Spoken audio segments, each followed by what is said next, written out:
ಈ ನೋಡಿಯಪ್ಪ, ನಾವು ರಾಜ್ಯ ಹಿತಕ್ಕೆ ಕೆಲಸ ಮಾಡೋರು. ಸದಾನಂದ ಗೌಡರು ರಾಜ್ಯಕ್ಕೆ ಮುಖ್ಯಮಂತ್ರಿ ಆಗಿದ್ದರು. ಅವರು ಅವ್ರು ಕೆಲಸ ಮಾಡುವಾಗ ನಾನೆಲ್ಲ ಗಮನಿಸಿದ್ದೇನೆ. ಯಾವುದು ಕೂಡ ಪಕ್ಷಪಾತ ಇಲ್ಲದೆ ಎಲ್ಲರೂ ಕೂಡ ಒಟ್ಟಿಗೆ ತೆಗೆದುಕೊಂಡು ಹೋಗುವಂಥ ಕೆಲಸ ನಗನಗ್ತಾ ಮಾಡ್ಕೊಂಡು ಬಂದಿದ್ದಾರೆ. ಎಲ್ಲ ರಾಜ್ಯಕ್ಕೆ ಸೇವೆ ಮಾಡಿದಂಥವ್ರಿಗೆ ಅವರ ಅನುಭವಗಳಿದೆಯಲ್ಲ, ಅದು ರಾಜ್ಯಕ್ಕೆ ಒಂದೊಂದು ಸಣ್ಣ ಸಣ್ಣ ಡಿಸಿಷನ್ನು ಕೂಡ ಭಾಳ ಇಂಪಾರ್ಟೆಂಟ್. ಈಗ ಅವ್ರು ನನಗೆ ಹೇಳ್ತಾಯಿದ್ರು, ಸಕಾಲದ ವಿಚಾರ ಹೇಳ್ತಾಯಿದ್ರು. ನಾನು ಸುರೇಶ್ ಕುಮಾರ್ಗೆ ನಾನು ಅಭಿನಂದಿಸಿದೆ ಸಕಾಲ ಬಂದಾಗ. ಸೊ ಸಕಾಲ ಅಂದರೆ ಯಾರಿಗೋಸ್ಕರ? ಜನರಿಗೋಸ್ಕರ, ಜನರ ಕಷ್ಟ ಸುಖ ಪರಿಹಾರಕ್ಕೆ. ಸೊ ಒಬ್ಬೊಬ್ಬರಲ್ಲೂ ಒಂದೊಂದು ಅಂಶ ಇರ್ತದೆ, 1, 2, 3, 4 ಅವ್ರದ್ದೇ ಆದಂಥ ಎಕ್ಸ್ಪೀರಿಯೆನ್ಸ್ ಇರ್ತದೆ. ಅವ್ರ ಮಾರ್ಗದರ್ಶನ, ಹಿರಿಯರ ಮಾರ್ಗದರ್ಶನ ಬೇಕು. ನನಗಿನ್ನ ಹಿರಿಯರವರು.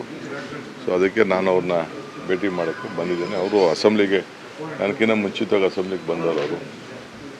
ಸೊ ಅದಕ್ಕೆ ಅವ್ರನ್ನ ಭೇಟಿ ಮಾಡೋಕ್ಕೆ ಬಂದಿದ್ದೇನೆ. ನಮ್ಮ ಸ್ನೇಹಿತರು ಕೂಡ ಇದ್ದಾರೆ. ಪಾರ್ಟಿ ಡಿಫ್ರೆನ್ಸಸ್ ಇದೆ, ಅದು ಬೇರೆ ವಿಚಾರ.